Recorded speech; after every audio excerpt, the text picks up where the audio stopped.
السلام عليكم ورحمة الله وبركاته. معكم مس مريم مع ذاكر مع مس مريم. النهارده بإذن الله هنحل تدريبات سلاح التلميذ على الدرس الأول من الوحدة الثانية، درس عوامل قيام الحضارة المصرية القديمة، دراسات الصف الخامس الابتدائي الفصل الدراسي الأول. ويلا بينا نشوف السؤال الأول. اكتب كلمة صواب أمام العبارة الصحيحة وكلمة خطأ أمام العبارة غير صحيحة. رقم واحد: شيد المصريون القدماء حضارة أبهرت العالم بآثارها العظيمة. طبعا صح.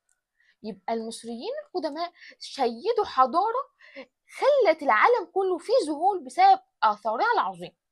رقم 2: تعلم المصريون القدماء الزراعة واستقروا على ضفاف نهر النيل. طبعا صح.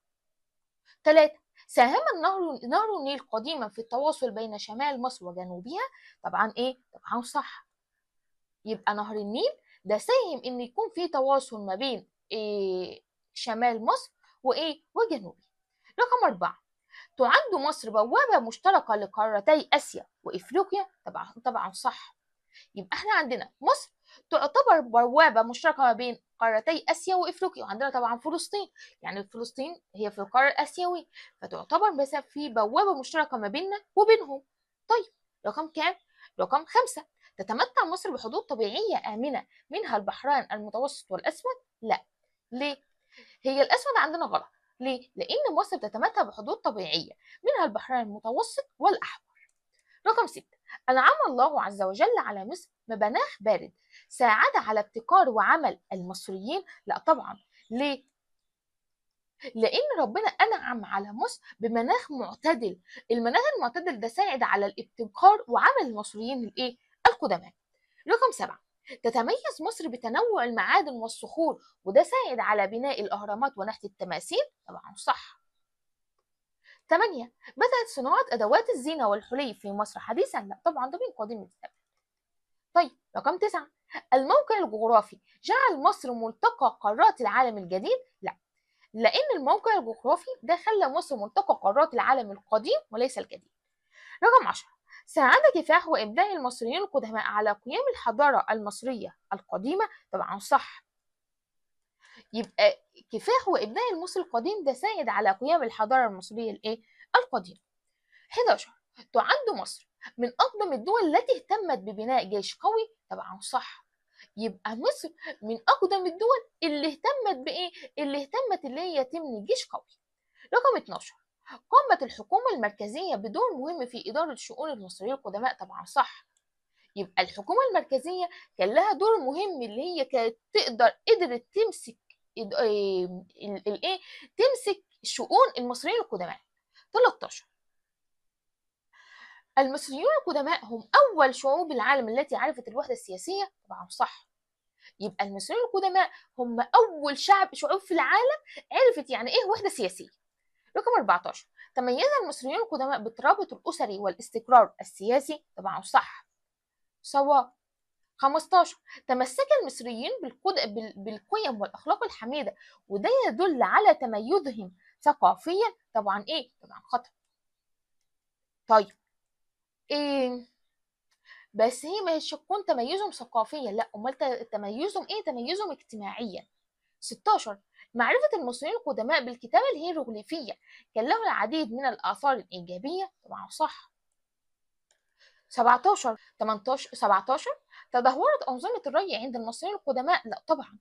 ليه يا مس؟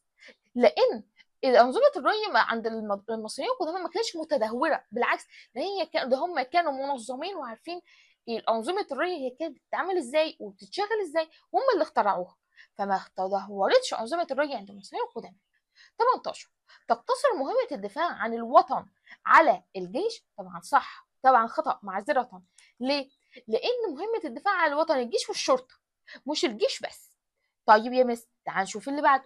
السؤال الثاني، اختار الإجابة الصحيحة ما بين القوسين. رقم 1: نهر النيل جعل مصر مدخل القارة. العبارة السابقة من أقوال طه حسين، هيرودوت، جمال حمدان، مانيتو. نهر النيل ده اللي خلى مصر مدخل القارة. العبارة دي تعتبر من أقوال مين؟ دي تعتبر من أقوال جمال حمدان. 2: تشمل الحدود الطبيعية لمصر نهر النيل، البحر المتوسط، بحيرة موريس، الجزر النيلية. الحدود الطبيعية لمصر، طيب احنا عندنا حد طبيعي زي البحر المتوسط. 3: أحد العوامل الطبيعية لقيام الحضارة المصرية القديمة المعادن والصخور، كفاح المصريين القدماء، الجيش المصري، الحكومة المركزية القوية. ايه هي العوامل الطبيعية ودي أدت لقيام الحضارة المصرية القديمة؟ احنا عندنا طالما قال العوامل الطبيعية يبقى المعادن والصخور. 4. أحد العوامل البشرية لقيام الحضارة المصرية، المناخ المعتدل، الثروات الطبيعية، نهر النيل، الحكومة المركزية، وبيقول عوامل بشرية يبقى الحكومة المركزية. 5. أحد خصائص المصريين القدماء الدينية، الاعتقاد في حب العلم، الحياة بعد الموت، أهمية الزراعة والصناعة، أهمية الوحدة السياسية. خصائص المصريين القدماء الايه الدينيه، طالما قال الدينيه يبقى الاعتقاد ايه في الحياه بعد الموت. السؤال الثالث، اجمل العبارات الاتيه بكلمات مناسبه من بين الكلمات. عندنا هنا الديني، الوحده السياسيه، العلوم المختلفه، الاقتصادي، الاجتماعي. طب تعال نشوف رقم واحد. المصريون القدماء هم اول من عرف نقط. المصريين القدماء هم اول من عرفوا مين؟ اول من عرفوا الوحده السياسيه. اول من عرف او عرف الوحده السياسيه. طيب رقم 2، الترابط الأسري يدل على اهتمام المصريين بمجال إيه؟ طبعا بالمجال الاجتماعي. الاجتماعي. طيب 3، الإيمان بالحياة بعد الموت، وده دليل يميز المصريين القدماء في المجال إيه؟ في المجال الديني. الدين. طيب يا مس اللي بعده رقم 4، ازدهار التجارة مع الحضارات المجاورة، يعني تقدم المصريين في المجال إيه؟ طبعا في المجال الاقتصادي. الاقتصادي. تمام. شوف اللي بعده.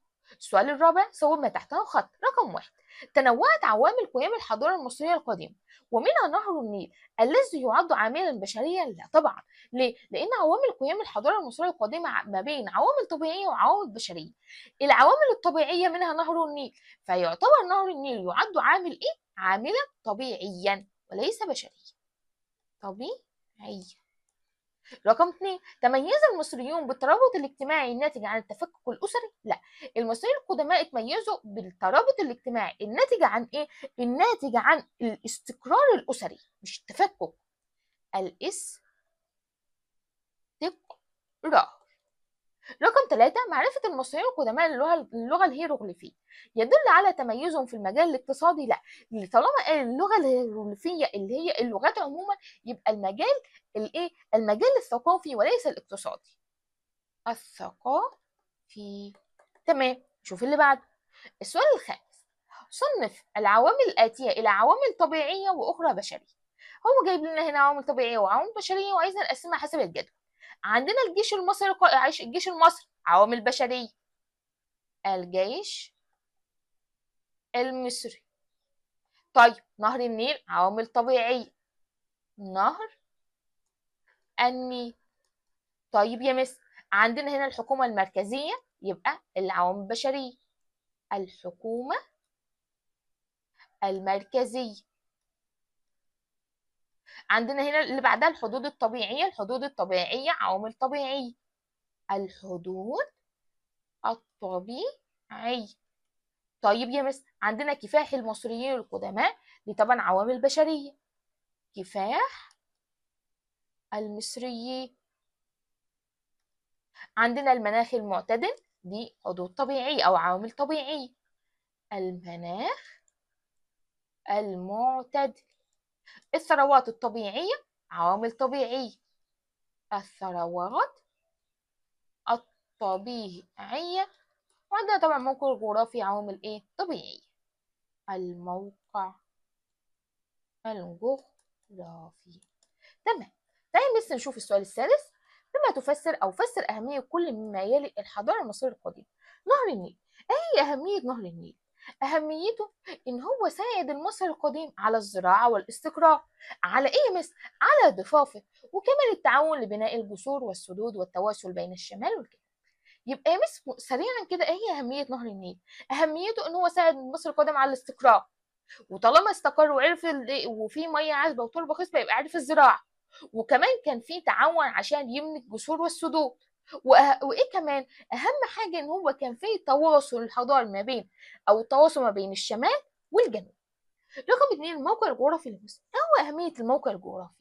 اهميته زي ما قلنا ان هو خلى مصر ملتقى قارات العالم القديم. طب ايه بس ايه هي قارات العالم القديم؟ اللي هي اسيا، افريقيا، واوروبا. وده ساعد على ايه؟ وده ساعد ذلك على التأثير والتأثر، بس ايه مس مع الحضارات القديمة. يبقى الموقع الجغرافي لمصر ده جعل مصر ملتقى قارات العالم القديم. وايه كمان؟ وده ساعد على هو اللي يأثر ويتأثر مع الحضارات الايه القديمة. رقم 3، الحدود الطبيعية بما تفسر أهمية الحدود الطبيعية. طيب هو عندنا قال حد طبيعي، يعني حد الإنسان ملوش دخل بيه. طيب وحد طبيعي ان انا مثلا اللي انا او الحد ده بيمنع اي حد خارجي يجي ياخدوا البلد اللي محاطه بالايه بالحدود الطبيعيه. يبقى اهميتها ان دي ساعدت على حمايه البلاد من الغزاة، ووفرت للمصريين الامن الامن والاستقرار. رقم 4، المناخ المعتدل. ايه هي اهميه المناخ المعتدل او بما تفسر المناخ المعتدل؟ المناخ المعتدل ده ساعد المصريين على الابتكار.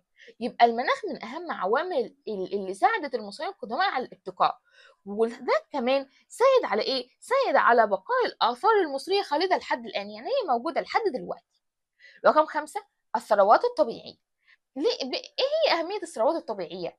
اهميتها ان المصري القديم استخدمها في ايه؟ استخدمها في بناء الاهرامات ونحت التماثيل، وطبعا كان بيصنع ادوات الزينه والحلي.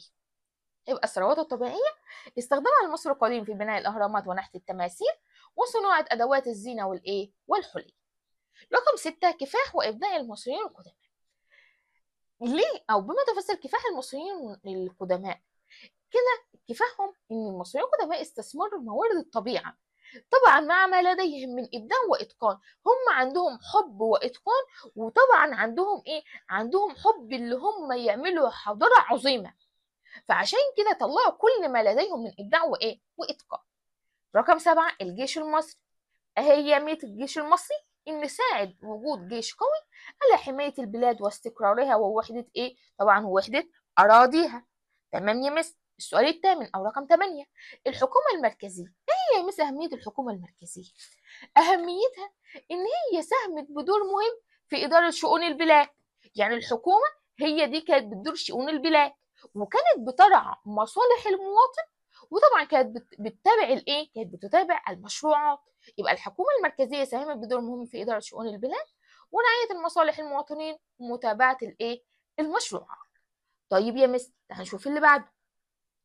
السؤال السابع، ما النتائج مترتبة على رقم 1، الترابط الأسري في مصر القديمة. إيه النتائج على إن الأسرة كانت مترابطة في مصر القديمة؟ يبقى النتائج اللي رتبت على الترابط الأسري إيه يا مس؟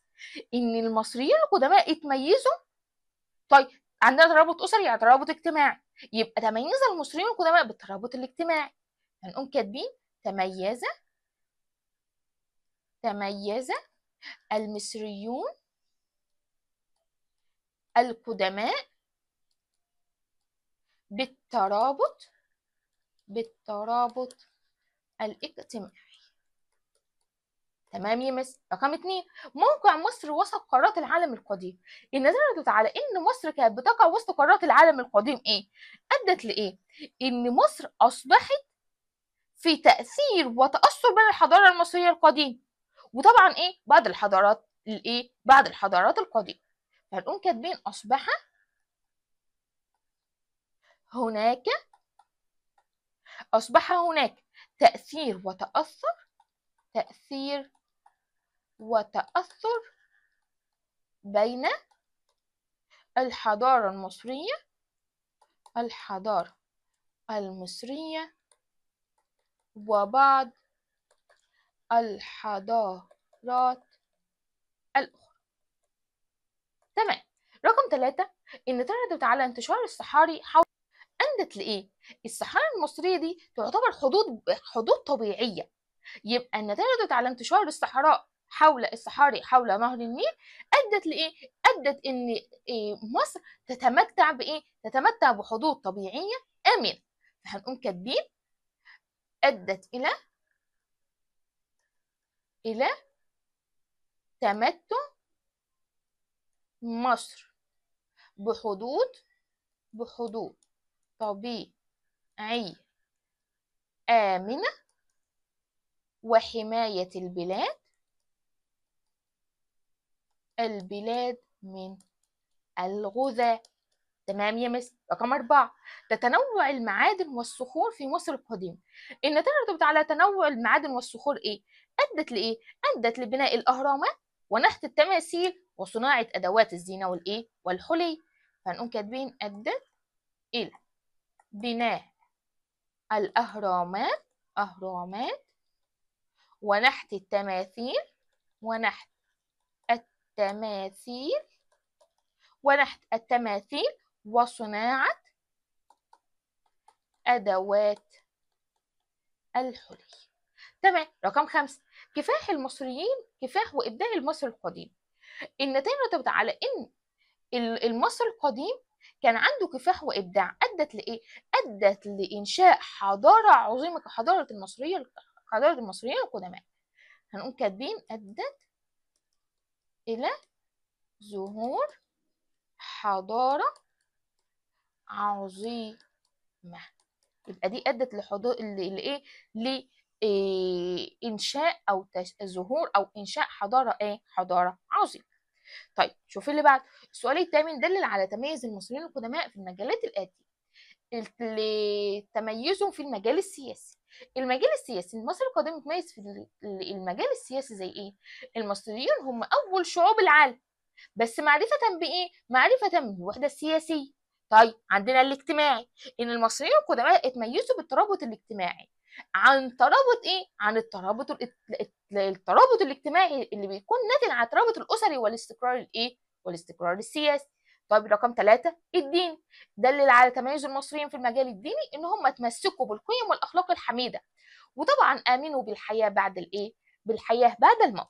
رقم 4، الثقافي. عايزة نقول ندلل على إن المصريين كانوا متقدمين أو متميزين في المجال الثقافي، إن المصريين القدماء تميزوا في الكثير من العلوم طبعا والفنون المختلفة بعد ما عرفوا الكتابة الهيروغليفية. طيب رقم 5، الاقتصادي.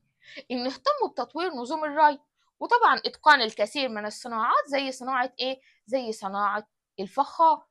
طيب تعال نشوف اللي بعد. السؤال التاسع، ما العلاقة بين الإبداع والثقة بالنفس؟ العلاقة بينهم إيه؟ إن الإبداع بيساعد على حل المشكلات وكمان بيعزز الثقة بالنفس. هنقوم كاتبين الإبداع يساعد على حل المشكلات ويعزز الثقة بالنفس. تمام. تعال نشوف رقم 2، العلاقة بين معرفة المصريين القدماء الكتابة الهيروغليفية وتطورهم في العلوم المختلفة. العلاقة بينهم إيه؟ إن المصريين القدماء اتميزوا في الكثير من العلوم والفنون المختلفة، وده إيه؟ ده بعد ما عرفوا. طيب يا مس شوف اللي بعد. السؤال العاشر، رقم 1، ما المقصود بالحضارة؟ إحنا قاعدين نقول حضارة، يعني إيه حضارة؟ الحضارة اللي هي كل ما أنتجه الإنسان، طيب سواء كان إيه؟ مادي كالمباني والعمران، أو ثقافيا كالعلوم والفنون. يبقى كل ما أنتجه الإنسان سواء كان مادي كالمباني والعمران أو ثقافيا كالعلوم والفنون. رقم 2، حدد مهام الجيش المصري في مصر القديمة. إيه هي مهام؟ يبقى أهمية الجيش أو مهام الجيش المصري اللي هو كان بيحمي البلاد وكمان بيضمن استقرارها ووحدة أراضي. رقم 3، وضح دور الحكومة المركزية في مصر القديمة. هو دور الحكومة المركزية، نفرق ما بين الجيش المصري والحكومة المركزية. الجيش كان بيحمي البلاد ويضمن استقراره، أما الحكومة المركزية ده ساهم بدور في إدارة شؤون البلاد ويرعى مصالح المواطنين، وطبعا كان بيتابع ومتابعة المشروع. وبكده نكون خلصنا. معاكم مس مريم مع ذاكر مع مس مريم. انتظرونا في حل باقي التدريبات مع المهم، وبالتوفيق لنا وليكم يا رب العالمين. وما تنسوش تدعوا لاخواتنا في فلسطين زي ما احنا متعودين، وكمان ما تنسوش تشتركوا في القناة وتفعلوا زر الجرس عشان يصلكم كل جديد. وبالتوفيق، والسلام عليكم ورحمة الله وبركاته.